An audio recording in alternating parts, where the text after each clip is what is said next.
Thank you, Ms. Griffin. Appreciate that very much. Good discussion during both committees. Let's go to a full meeting of the board. And who else has joined us since we called the roll to start with?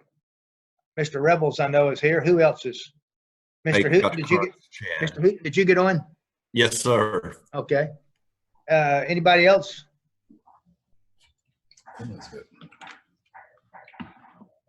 Okay, let's go. I call the full board to order now. The minutes were sent to you earlier. Do I hear a motion to approve the minutes of the January 31st meeting? I move to approve them.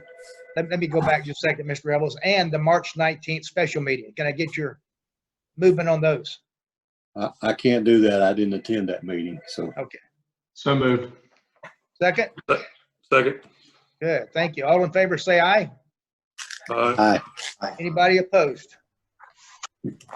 Okay, we've been meeting for about 45 minutes now. We're going to hear from Dr. Markham and then take a short break, 5-minute refreshment break. So, Dr. Markham, you're on. Thank you for your good leadership of this division. Thank you very much. And I would like to start off my remarks with thanking my staff at the Division of Higher Education.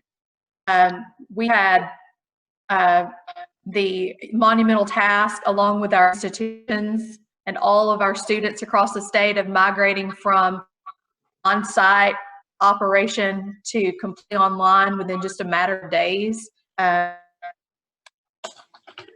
To do, but I'm happy to say that the staff at the Division of Higher Education, I believe their productivity has actually increased in this time, even though we're not sitting in our offices. I think those of all can tell you that we're dealing with the fallout of the national health emergency on basically a 24-hour basis with our institutions and with students, to ensure smooth transition and continuity of learning. So I really appreciate my staff. I thank the presidents and chancellors of all the institutions for being so receptive, collaborative, and coordinating our efforts during this time, and also the faculty and staff on the campuses. I mean, we have faculty who have never taught an online course who now are, in online platforms solely, and they're trying to communicate with students and maintain quality at the same time, and that is no easy job. So I wanted to start off by appreciating them. Thank you to the board for joining us in this rather non-traditional format. I appreciate you being here today. My full report of the director's office is located in your agenda book. You'll notice that after about the first week in March, everything is virtual. We're having no face-to-face meetings in state government. Everything has basically gone to this format. So my staff and I are on Zoom calls basically all day long and conducting the state's business in that format. The emergency of the day has taken over the operations. You've all seen the budget reductions that the higher education institutions took as a result of decreased general revenue. So all of the institutions have seen budget reductions for the rest of this fiscal year. We anticipate budget reductions for the next fiscal year as well. One of the main focuses of my work at this point is dealing with the federal stimulus grants that are coming to higher education. If you've been following that, Arkansas got around $120 million in stimulus money for the specific purpose of dealing with the COVID-19 crisis. Half of that money went directly to students in form of cash assistance, and the other half goes to institutions to deal with direct expenses. So that's everything from our private institutions to our barber and beauty colleges. They received funding from the Federal CARES Act to help offset costs directly associated with continuity of services because of COVID-19. We have about $10 million that we'll receive from a discretionary education fund coming from the federal stimulus package through the governor's office, At this point, we have a task force that's working to develop application for our institutions to apply for that money. I think an important thing for you to know about the 120 million CARES Act fund and then the discretionary $1 million is it can't be used as a bailout for higher education. We can't use it to fill budget holes in general revenue. It has to be used for very specific costs. So things that were incurred from, I believe, March 13th through the end of December. And it all has to be with migrating our courses to the online format and ensuring that students don't have a gap in service delivery because of COVID-19. So we're going to be using that money for things like technology upgrades, making sure that students have access to laptops and Wi-Fi, and then our faculty are trained to use online LMS platforms in order to continue teaching students in that virtual environment. We need to continue that. We were hoping for a stimulus for several of the national organizations that I'm a part of. We are requesting stimulus for to be much more flexible so that we can account for the shortfall in state revenues that we're expecting. So the institutions and students are able to use those funds to replace lost revenue. So we can use those funds to pay our faculty and staff and our operating budget commitments where we will not be receiving state resources. And we also anticipate a decline in tuition revenue because of the pandemic. All of our campuses have so far announced online only formats for the summer, have any face-to-face coursework. There are some exceptions on most campuses for some technical programming. I've heard from several campuses on how they are following CDC guidelines, making sure that students are social distance, providing sanitation practices for those students and bringing them in small groups so that they can work continuously on their technical skills. Others are completely online. Most have not made a decision about fall. Everyone is hopeful that we'll be back in a traditional face-to-face campus setting, but until we see what happens with COVID-19 over the next months, I don't think anybody's ready to say for sure that they're going to be back on campus.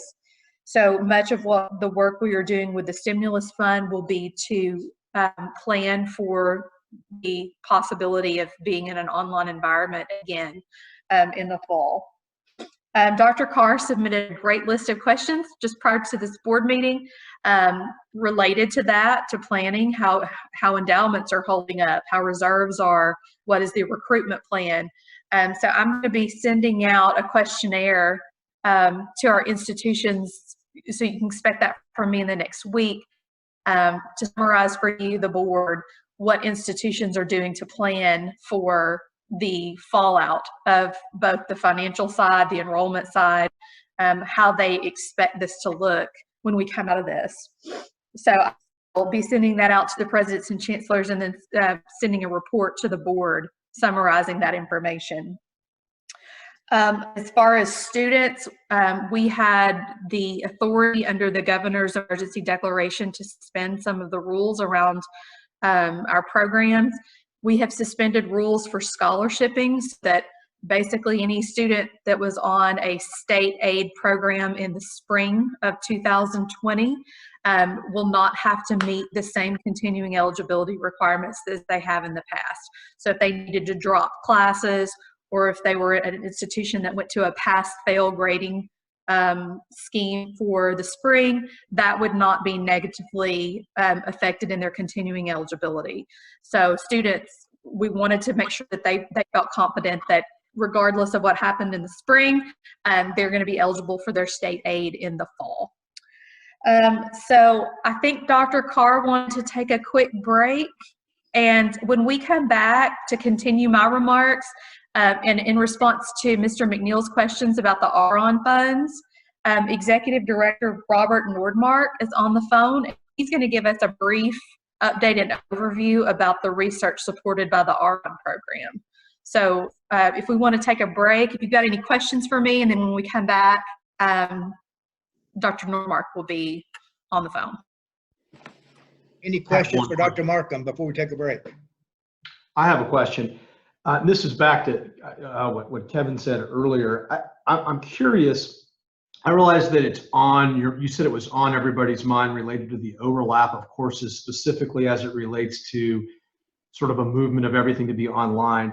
But more specifically, is there anything that from a planning perspective that is on the books to be done here that's sort of developing a game plan going forward, other than just sort of just thinking about it?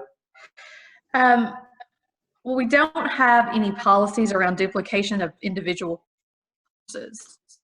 Right now, when we look at new programs being developed or duplications of services, we're really looking at degrees. That may change as we evolve through this. Like for instance, every institution offers a Composition 1 freshman English course. That's everywhere, but not every institution is going to offer a Master's of Fine Arts in the Museum in Art. Those are the kinds of duplications that we look at. We don't have any authority or policy around duplications of individual courses. I think that what you're referring to would probably be a natural progression of what we see if we move to more online, and it would be really a cost consideration for institutions. So I think at some point you've got an executive level decision at institutions on how they can best leverage their resources and not duplicate their efforts. Yeah. No, I think exactly it's a cost thing. So anyway, thank you. Right. Yeah. Any other questions for Dr. Markham? Dr. Markham, quick question. Go ahead. Kevin. Okay, Al Appreciate and then Kevin. Al and then Kevin. Okay, Dr. Markham, a lot of talk about the programs being online and duplication. My question is exactly the opposite. Is there any coordination or specific plans or goals in receiving students back onto campuses and the coordination of those efforts? I know we don't have specific guidelines, but I would think that we should be anticipating students coming back on campuses with some restrictions that will relate to space, may relate to testing, may relate to being able to wear a mask, social distancing, hand washing.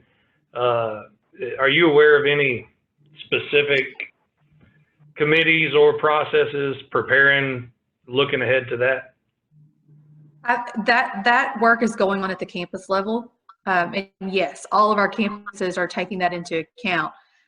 One of the things that we've been discussing as a group is, if we do a pod test of a student who is in a dormitory or a residential housing situation, how do we isolate and address that without the need to shut down an entire university for a semester?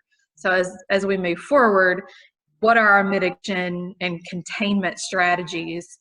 We can't do this every semester. I mean, if we're going to welcome students back to campus, we have to have a plan in place for, the eventuality of a student contracting COVID-19 or some other contagious disease. So that is a conversation that we're having as a group. But then at the campus level, it's what do we do? What resources do we have? We do have some campuses that are already considering whether or not they're going to have students shared dorm rooms, taking temperatures during certain parts of the semester. So we have those conversations at the campus level, depending on what kind of resources and what the facilities are like there. But then the larger conversation is, how do we prevent a total shutdown of higher education mid-semester based on a couple of positives here and there? So yes, those conversations are happening. Well, that was one of the questions that I sent to Dr. Markham this morning. If social distancing is still in effect, how do we handle classroom setups, cafeteria, sporting events? And so she'll get some information for us and pass it out to us.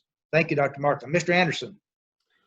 My question was, as far as the government funds, are institutions able to use those for to offset? I know there some of them are refunding expenses for room and board.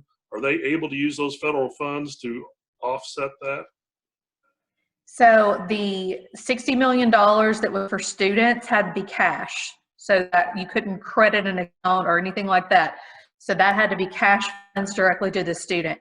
The $60 million that was for institutional support, yes, institutions can reimburse themselves for crediting those students prior to receiving those federal funds.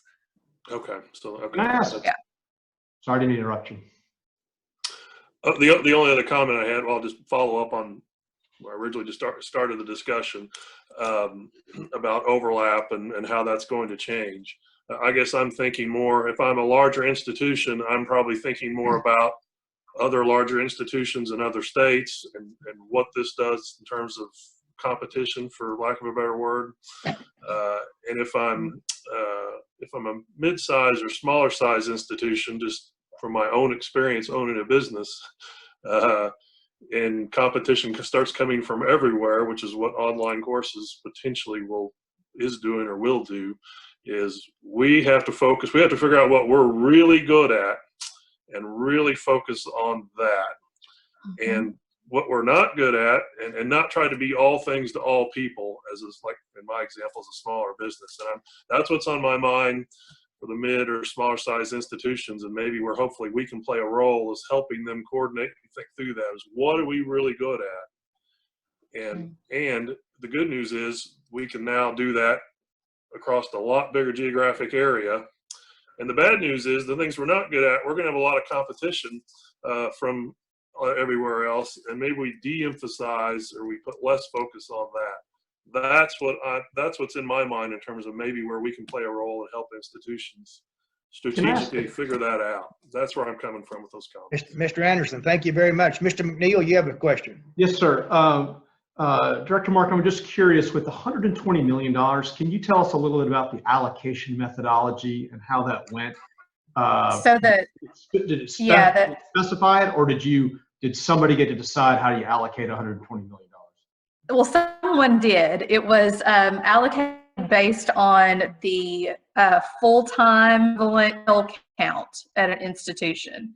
So institutions received their allocation based on how many full-time equivalent students who were Pell eligible. Got it. So the larger the institution. Not related to productivity, nothing like that. No, FTE. no. That's how. No, right. It was all based on FTE and need of the students at that institution. But then once the institution receives the money from the federal government, they get to decide how they distribute the cash assistance. Interesting. Okay. Yeah. So it did not flow through the Division of Higher Education. Those allocations were decided by the Department of Education through a formula, and then they were submitted. Well, the institutions can pull those federal funds down directly from the Department of Education. So it went from federal to the university to the student. Yes. Got it. Other questions for our director? I've just got one little question you touched on a little bit with the reduction, and I apologize, the extent of my knowledge is pretty much the article that came out in the Democrat Gazette. But I know some of the rainy day funds that were used because of the productivity stuff, or at least some of the reduction in general revenue. So is the productivity model going to change in light of everything kind of going on, or how's that going to work kind of in the future? That's a very complicated question. I'll try to give you a simple answer. So the way our rules are designed for productivity funding, and in here where we have a line in available revenues for higher education of 2% or more, we hold harmless for productivity. So this was an odd situation where we didn't get our cut until very late in the fiscal year. So what those rainy day funds did is they unwound the cuts that we gave to schools who lost productivity funds prior in the year. So they basically nullified productivity for the fiscal year that we're in now. And then there's a set aside for the next fiscal year in case we don't meet forecasts, which we don't think we will meet forecast. So those funds are set aside to undo productivity for the second year. The net impact of what this has done to productivity is it's wiped out everything. I mean, basically institution, any kind of get through productivity are back to where they were or lower than they were prior. So the work that we've done with productivity is basically gone, which is, you know, it's super disappointing for higher ed because we're usually one of the first to get cut and one of the last to recover from our cuts. So it's very likely that it'll take several years for us to recover base funds during this time. Does that answer your question? I do think that there will be some changes. So Nick Fuller, who is on the line as well, and it was a struggle getting to the updated RSA. I think that's a mild way to state what we went through to try to soften the blow for our institutions because of the cuts.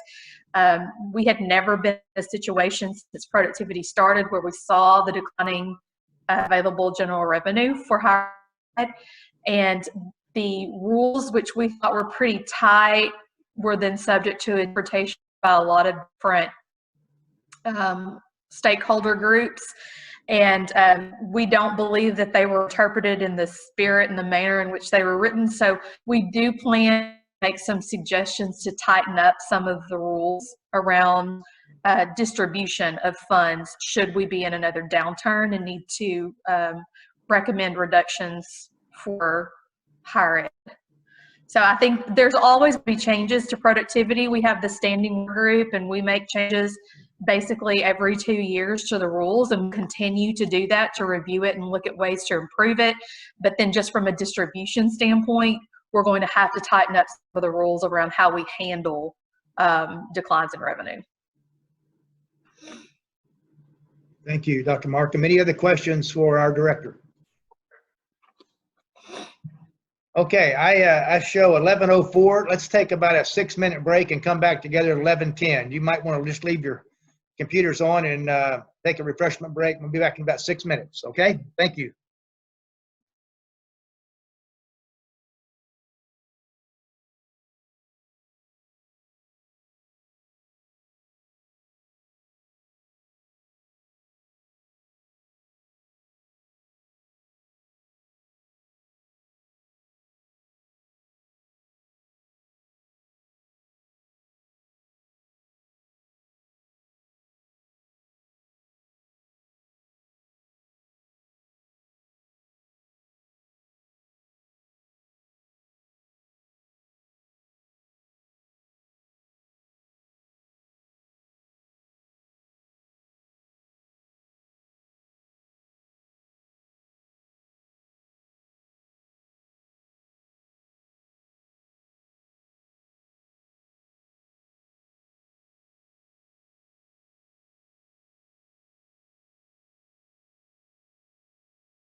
Okay, I've got 10 after, and let's resume our meeting. Dr. Markham, I'm going to turn it back over to you and let you introduce our guest.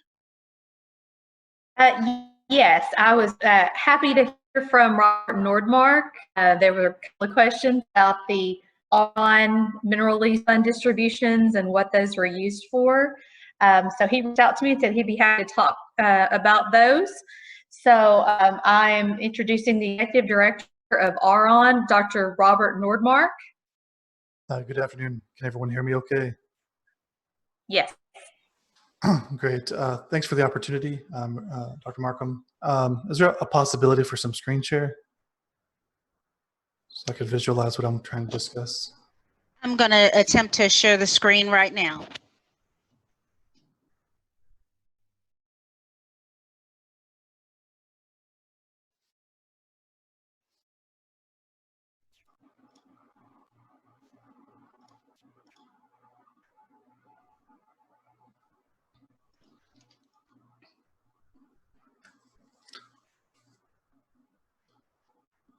While we're working on that, I can discuss. I've only been here about 8 months, so I'm pretty new to the state of Arkansas, so I apologize for lack of names and understanding where people are from. Still getting acclimated with the state, and my summer tour kind of got slowed down by COVID. But Auron, we've been going through a lot of changes. We are the optical network for the higher education in the state of Arkansas, but we're putting a lot more emphasis on research. So we've been applying for a lot of new grant opportunities, specifically those around the National Science Foundation. And we're attempting to build a science DMZ. We feel like it's very critical for our researchers to be able to interact with each other, particularly between multi-institutions. And the funding and the awarding seems to be very favored toward most multi-institutional awards. So if, for example, if somebody's doing rice paddy research in Little Rock and somebody's doing some in Jonesboro, we want to make sure that those researchers can collaborate in a very secure environment and very quickly without hindering any of the university's normal traffic and or students watching Netflix. So we're trying to build a science DMZ across the state of Arkansas. I can send these slides out to the board later to visualize it. Some additional things on the research side is we are a part of a few national platforms, particularly the Internet 2. We are a major participant within the Internet 2 framework. So not only do our researchers collaborate with each other within our state, we also provide the connectivity out of state. So if they're working in Boulder, Colorado to pull some hydrogen collider data, we want to make sure that they're doing that effectively and across the highest capacity possible. And additionally, Dallas is our largest participant, so I'll have some information in here around musics, and I'll send this out to Dr. Markham if you want to send this out to the board. I would appreciate it. But just kind of wanted to further explain the questions around research and how this money facilitates advancing research across Arkansas. Dr. Nordmark, can I ask you a question? This is Andy McNeil. I was the one that actually asked the question. Yes, sir. So I understand. First off, thank you very much for talking to us. I don't know a tremendous amount about it. And my question really stemmed initially, it really is just the semantics of it where I was really asking, because as I understand, Auron, it's really an optical network. Now I get it that a big pipe between the universities, basically enhances collaboration between professors that are doing work, probably predominantly at the University of Arkansas, UALR. But and I realize that you then jump on the internet backbone wherever it runs through. I don't think it's Dallas, but I was just interested in the way that the semantics work, because the way that I interpreted it is that the request for research was really just monies used to not to do research, but just support infrastructure that enhances research. And I was just asking if I understand that correctly. So you're not actually asking for a grant to say study COVID. You're asking for money that just supports the infrastructure that helps whoever is doing whatever else. Am I correct in my understanding? Yes, sir. Our researchers are at the institution, not particularly within Auron. Auron is just the infrastructure that supports the network that provides it for the researchers. Yeah, so if I just carry my just my questioning a little further, and this isn't really probably for you, this is probably really more for Director Markham. I'm just curious, if we're really just spending money on infrastructure support costs, why do we just not call it that? Why do we go through this convoluted, go get a grant? Why wouldn't you just line item it and say, hey, we've got to support it? By this way, I don't know what the total input, but the state spent, tens of millions of dollars building this out. Probably will have to spend more money continuing to support it going forward. And, at some point, I know they fight about this, you're going to have to let rural Arkansas hop onto this thing. Or potentially. I know that's a big. Yeah. So back in 2012, we received the BTOP award to be able to help reach parts of rural Arkansas with that public-private relationship. So we've been making a lot of headways in trying to help providers outreach, particularly those in rural Arkansas. We're not very pleased with being 50th in broadband in the state of Arkansas, and I'm sure that's echoed with everyone in this Zoom today. Yeah. So we're looking for every opportunity and every way to help expand broadband for our students across the state of Arkansas. So if any opportunities come up, we would love to participate and help provide middle mile or in connectivity to those constituents. Thank you very much. And to follow on your question, Mr. McNeil, the reason we stated this way is that's the way it's provided in statute. So the funds that's how we're required to report and distribute that money. Any more questions for Dr. Nordmark? Dr. Nordmark, thank you for joining us. Where did you come from when you came to Arkansas? Oklahoma. Don't hold it against me. Well, you really upgraded. You really upgraded. It's definitely much more beautiful over here. Well, we're glad to have you. Thank you very Appreciate the much for opportunity. joining us. Thanks for your time. Thank you. Dr. Markham, anything else that you want to say? No, sir, that concludes my remarks. Any more questions for Dr. Markham? Okay, next on the agenda is Mr. Nick Fuller. He'll present the Arkansas Concurrent Challenge Scholarship. Mr. Fuller. Yes, and I will add before I start on this, on those mineral lease revenues as well, there are other revenues that are allocated for the RON program through state general revenues through their non-formula entity recommendations. This piece is just that mineral lease revenue that's directed from the overall mineral leases to the higher education portion. So that's the one piece of it that has to go through this approval process. The rest of their state revenues go through the regular allocation through revenue stabilization through those non-formula recommendations. But on the next 4 items on the agenda are just final approval of rules that have already come to you once for the initial approval. These have now gone through the entire rules process. They've been approved from the rules committee of the legislature, and this is just the final step of getting your final approval before they become official and can get finalized and sent to Secretary of State. The first one is for the Concurrent Challenge Scholarship Program. This is the program that offers a scholarship for up to 2 classes a year for eligible high school juniors and seniors. Covers $125 per course for these concurrent classes. We just, the ADHE staff moves for your approval of the resolution to adopt this final rule. Nothing on any of these coming through on these 4 have changed since you saw them on the first initial review. Do schools have to opt into this program? Is this something, I'm just curious in terms of how it works. Does the university say, hey, we want to be part of it, or is just everybody automatically part of it and they just can offer a class to the various high schools around the state?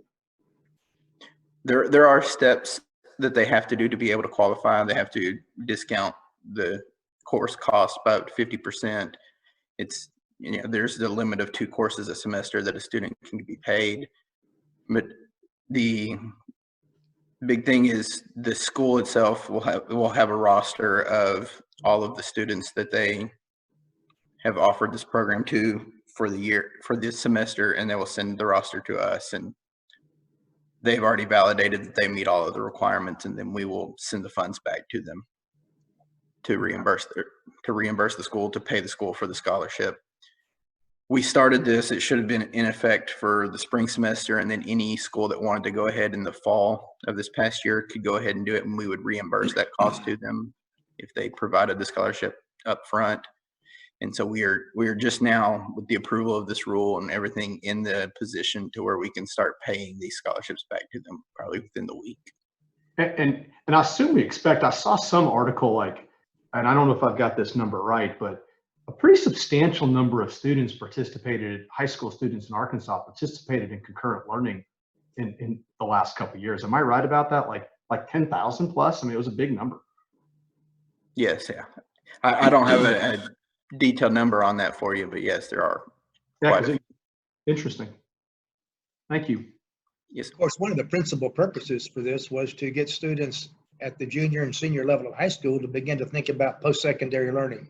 Yeah. In addition to cutting the cost for them, was to get them to think now about doing something beyond high school. Other questions for Mr. Fuller, particularly any of our new board members? Have you got questions about the program? Okay, I need a motion. Dr. Carr, Yes, Dr. yes, Carr, Mr. Anderson. I've got just a general question. Nick, I don't know if this is for you. It may be too early to really have a feel for this, but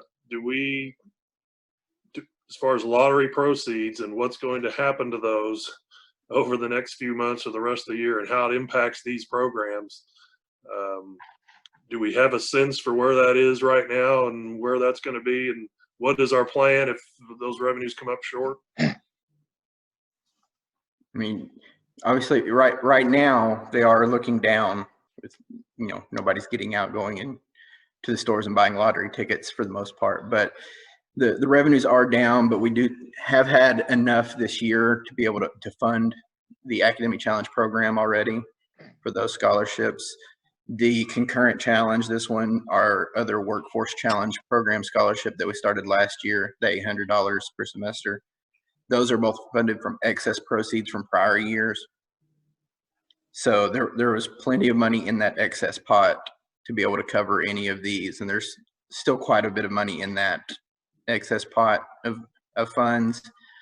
But the Academic Challenge isn't able to be funded from that excess of prior years. It has to be funded from current year net proceeds. So looking forward into next year, we still look okay on being able to cover everything. Now, I don't see a reason why we would need to cut any scholarships, anything like that. It's still expected to have enough funds to cover those. But we are looking at other ways to transition how the funding works between the three programs to make it a little more fluid and able to cover everything we need with even the fund balances. I realize it's probably still too early to have an accurate feel, but it's something to start thinking about. Yes, sir. Thank you, Mr. Anderson. Other questions to Mr. Fuller on the? I have one question. Mr. Revels. Nick, I know we've had some problems with reporting on these concurrent scholarships and the students there. Is this going to streamline that or align it where all the universities and colleges are reporting the same way to you?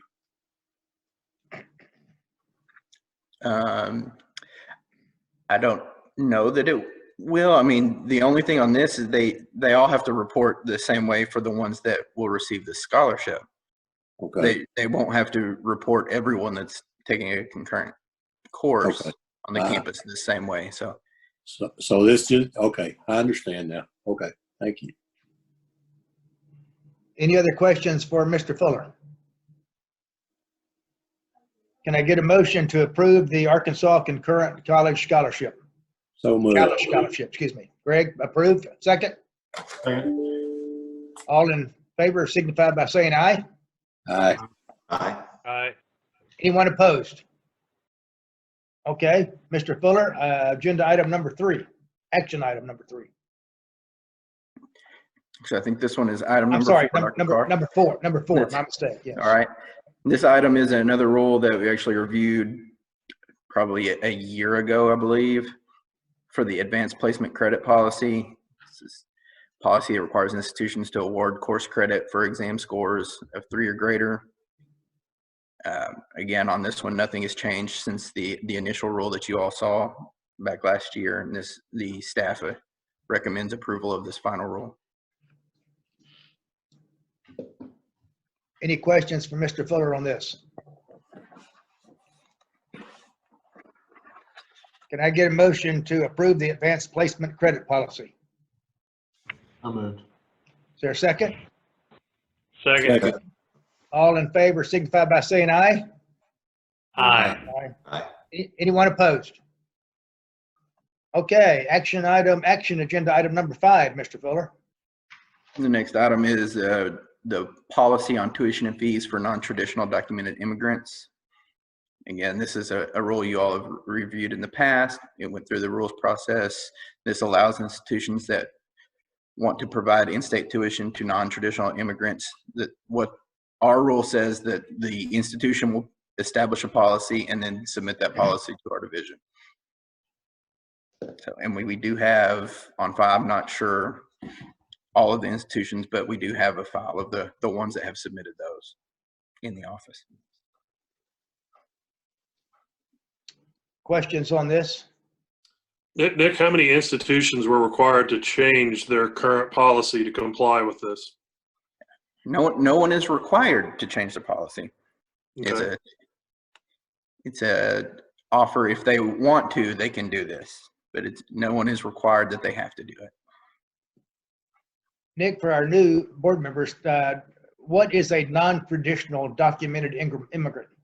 It would be the list of those are in the agenda book as well on page 5.1, but it is a student that personally holds or is the child of a person who holds a United States Citizenship and Immigration Services authorized document, also known as a work permit. They have verified that he or she is a resident legally present in Arkansas and has immigrated from the Republic of the Marshall Islands, or the student has a request for exemption under the Deferred Action for Childhood Arrivals that's been approved by the U.S. Department of Homeland Security. Any questions? Do I hear a motion to approve the documented immigrant tuition policy? Moved. Second? Second. All in favor signify by saying aye. Aye. Aye. Anyone opposed? Mr. Fuller, action item number 6, agenda item number 6. Item number 6 is actually two different policies, one for the two-year colleges and one for the universities. These are changes that we had made to the productivity funding policy for the last year. These are already reflected in the fiscal 21 recommendations that you all made. These policies just finished going through the rules process and are back for final review.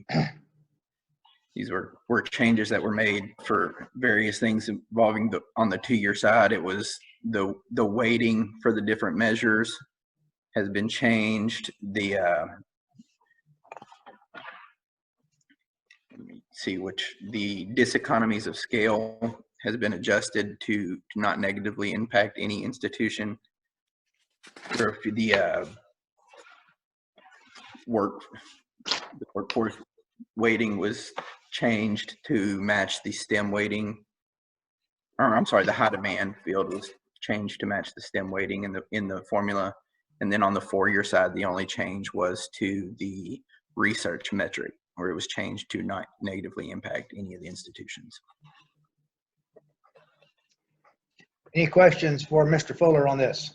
I have a couple questions. I'm curious, since I just don't know, can you explain the rule process and who is actually on the rule committee?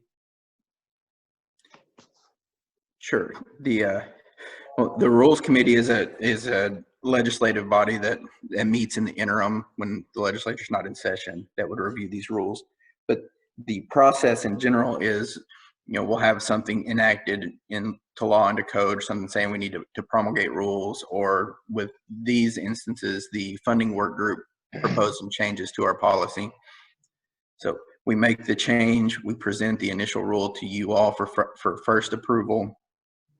Then it goes to the governor's office for review. Once we get their sign off on it, then the rule is posted for public comment for 30 days to get any input from the public, and then it goes to the rules committee for their review. And once we go to the rules committee, get that final sign off, it comes back to you all for final approval and adoption of the rule. Can I just spit that back? So somebody in the House or the Senate Yes. proposes a change to the statutes that then go through the proper due, the due process where it's, got a public comment period. And I'm assuming they're being lobbied by somebody to make changes. Is that a fair assumption? That could be possible. It could be a program that's new and established, and we have to develop some rules for how that program is going to be operated. Got it. Okay. And when we make these changes, when are they effective for? It depends on when we want that to be in effect. Like the productivity funding policies that are coming for final adoption, they were in effect beginning July 1st of this coming year. But that also means that they're in the recommendations that we made back in October for funding for the upcoming year. So we already see these changes in something that's been done. For the concurrent policy, it was in effect beginning July 1st of this past year. Even though it's not been final approved, we're already operating under the assumption that it will be approved. So the rule is already really being followed as the rule, even though it's not been final adopted in effect. And the only exception is what Director Markham was saying earlier with the Revenue Stabilization Act. Really, all this stuff gets thrown out the window, and you sort of you revert back. So everybody who got a gain doesn't get a gain, but everybody who has a loss doesn't get the loss either. Yes, that is a different policy that we have actually as well on the distribution. But they're all yes. linked. So right, yeah. And there is a piece in that policy that the funding comes back to flat, like it didn't happen for the year if the revenues come in lower. Thank you very much. Yes. Mr. Anderson, having been a legislator, would you like to add anything about the Rules Committee? It's changed since I was there, if I understand it correctly. The legislature is more involved in the rules, final rules making process, whereas before for bureaucracy, for lack of a better term, or the different institutions or entities would write those rules, but now there is more review, if I understand it right, by the legislature in that process. I assume through legislative council. So, Yes. The legislature passes stuff that tends to be more general with a certain spirit of the law that is intended, but the devil's in the details, and that's in the rulemaking process. So, where like the higher ed or for example, Dr. Markham and her team are obviously would be involved in that process and look to influence that process. So that's my general understanding of how it works now anyway. Yeah. Thank you, sir. Any questions for Mr. Fuller regarding agenda item 7? I'm sorry, 6, excuse me. Get ahead of myself. Okay, can I hear a motion to approve the productivity funding policies? So moved. Second? Second. All in favor signify by saying aye. Aye. Anybody opposed? Thank you very much, Mr. Fuller. Yes. Well done. Mr. Anderson will now present the report of the Finance Committee. Okay.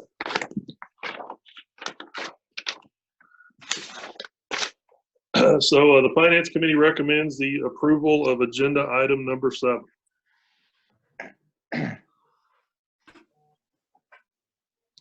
Any questions? Sorry, That's the end of my report. So any questions regarding that? I make a motion, we approve it. Second? Second. All in favor signify by saying aye. Aye. Anybody opposed? Thank you, Mr. Anderson. Ms. Griffin, the Academic Committee. Yes, the Academic Committee has reviewed items 21 and 22, and we recommend the approval of agenda items 8 through 20. Can I get is that a motion, Ms. Griffin? Yes. Is there a second? Second. All in favor signify by saying aye. Aye. Anybody opposed? Okay, thank you very much. That's our entire agenda. Any comments from anyone before we leave? Would any of our guests like to make a comment today? We have a lot of guests on the program with us. I think you have to do it through the chat if you're going to do it.